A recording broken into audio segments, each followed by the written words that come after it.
Hello again, traders. In this video, I'm going to give you an update on US30. So if you recall last week, when the market was here, before a new trading week commenced, I explained all the reasons why we expected price to take out this intraday 4-hourly trading range, more specifically, take out the high of the previous week, fill this little imbalance that we had, make this accumulation, manipulation, distribution setup. And that's exactly what the market did. It followed my projection perfectly. Well done to those of you that was able to capitalize on the previous analysis. I'm going to link it below so you guys can check that out for further reference. So now, as I said, it's time to update you guys on the current situation. So we're just going to clean our charts a little bit, okay, because that AMD setup has successfully played out. And we're just going to go to the monthly time frame and remind ourselves of the overall higher time frame projection.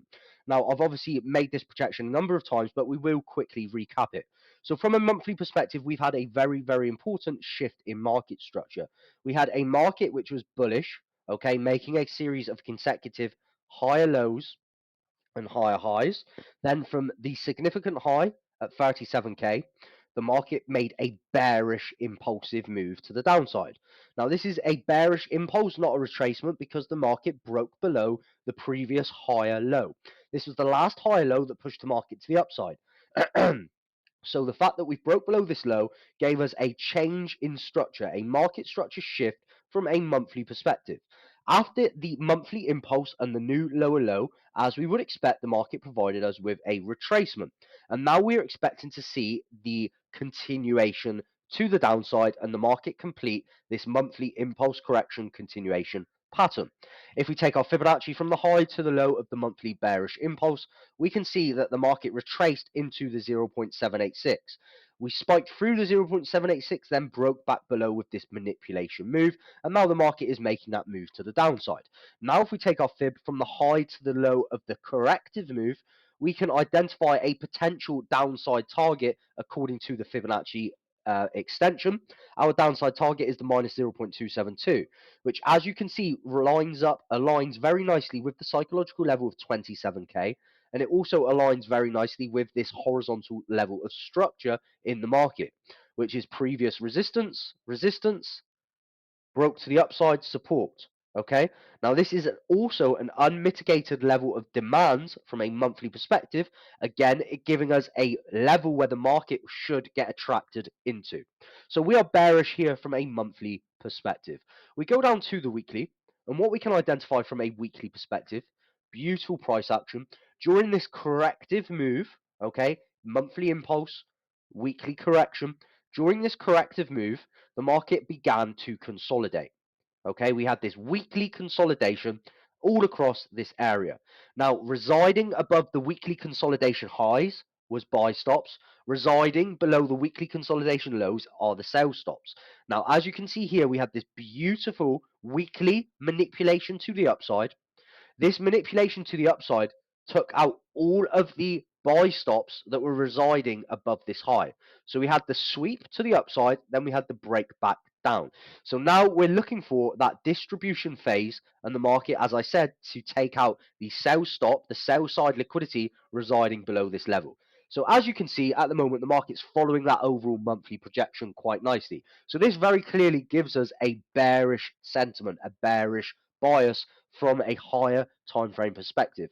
What we could also identify, just as a little added confluence, is we have this weekly fair value gap, which again will be a level in which the market should get attracted into. Now, if we what we can identify before we drop down to the weekly is we've got this weekly closure, the previous weekly closure. Now, you can clearly identify the market opened bullish, took out the high of the previous week, and now has closed bearish with a bearish engulfing. So because we've taken out this high, the draw on liquidity now should be towards this high, and we should reach for this reach for this low right here. However, with that being said, we've broken back below the previous week low. Now, this area of previous support that should have been support here because we broke above it is now resistance, and we could easily come back up, retest that zone before we see the continuation to the downside. However, from a weekly perspective, we are bearish and we're expecting price to reach for these lows. Right, now let's drop down to the day. On the daily time frame, this is where price action is very, very clear. On the daily time frame, we clearly made this bearish impulsive move. taking out the external liquidity residing below this low. Then, as you would expect, the market made the corrective move, targeting the internal liquidity in the form of this fair value gap, this imbalance, and now the market is making the continuation to the downside. Okay, so we have a daily impulse correction continuation pattern. We take our Fibonacci from the high to the low of the bearish impulse, and we can see that the market retraced almost perfectly into the golden ratio, the 0.618.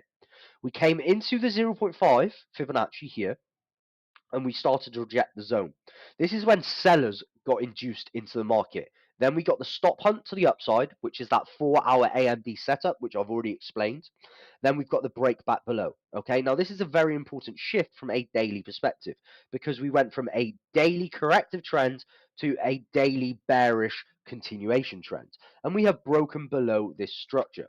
So now we are making the continuation to the downside. If we take our Fibonacci from the high to the low of the corrective move, our downside target, according to the Fibonacci extension, is the minus 0.272, which lines up quite nicely with 32,400, again, psychological level. It also lines up quite nicely with this unmitigated level of daily demand that we have here. And it also lines up quite nicely with all of the liquidity residing below this ascending trend line. Okay, so overall, from a daily perspective, this is my downside target. Okay, this is my downside target. So we want to be repositioning ourselves short, ideally. Now, the only way I am going to be looking for a short here, okay, if we drop down to the 4-hour time frame, what we can identify from a 4-hour perspective is here we made a swing high, then we made the swing low, then we swept the swing high, and then we broke back below. So this is a shift in structure. We got the sweep, we got the market structure shift. Okay. Now we want to be looking at levels in which we can potentially short from should the market retrace to them. Okay. The first level that I have is a breaker. This candle right here is the breaker candle. It is the last bearish candle before the swing low swept the high. So that is the breaker right there. What we also have here is we have an unmitigated supply zone exactly there. So now already we have confluence, okay? What we also have from this high to this low is a bearish impulsive move from a 4-hour perspective. So basically here on US30, just to conclude, we are bearish on the monthly, weekly and daily timeframes, and we are definitely expecting lower prices. So we want to be waiting for the market to give us a retracement move before we can reposition ourselves short. Where can we potentially be shorting from? Straight away, we've got a zone of confluence. Okay, we have this bearish impulse. We have a 4-hour unmitigated supply zone. We have a breaker which will act as resistance all across this level. And we can also take our Fibonacci from the high to the low of this impulse. Okay, and we have the 0.5 here. Now, it has to be said, the market could easily, take out these lows before making the corrective move. Okay, so how we can potentially be capitalizing on all of this is, first and foremost, we are expecting price to come back into this level. So once price takes out this low, okay, once price takes out this low, this is where we can start to monitor the market for a shift from intraday bearish market to intraday bullish market to capitalize on a retracement move. If everything follows my projection, we manage to capitalize on a nice retracement. Obviously, this is where we want to reposition ourselves short. That's my update for US30, guys. Remember, at the moment, the momentum, the draw on liquidity is to the sell side. The momentum is bearish, so looking for any corrections is a bad idea. If the market simply makes the retracement move from here, 1 second, in this level, then I'll happy to be short it, to short it, sorry. Okay, so it's just a matter of sitting and waiting. We either want to wait and see price come into this level and we can look for the short, or we want to wait and see price to take out these lows and we could maybe look for a higher risk corrective long. Now, bear in mind the update that I've just gave you guys on gold. Okay, so gold and US30 right now have an opposite correlation. They have an opposite correlation because the market right now, the sentiment in the market is risk off. There is a risk off sentiment. So that means investors start to put their money into safe havens, because the general sentiment is riskier at the moment. The market is uncertain. The geopolitical situation is uncertain. The fundamentals are uncertain. So investors take their money out of stocks, US30, and put their money into gold, safe havens. Okay. Now, bear in mind, we are overextended to the upside on gold, and I'm expecting a retracement move soon. So obviously, this fits the US30 projection that we could get a retracement move. However, bear in mind, everything is bearish right now, so we need to see a very significant change in low and time frame structure for before we can look for potential longs. That's my update, guys. I hope you enjoyed it. Trade safe, trade well. Remember to join our free Telegram group for the new trading week ahead for intraday setups, analysis, market updates, and much more. Thanks, guys. Speak to you all later.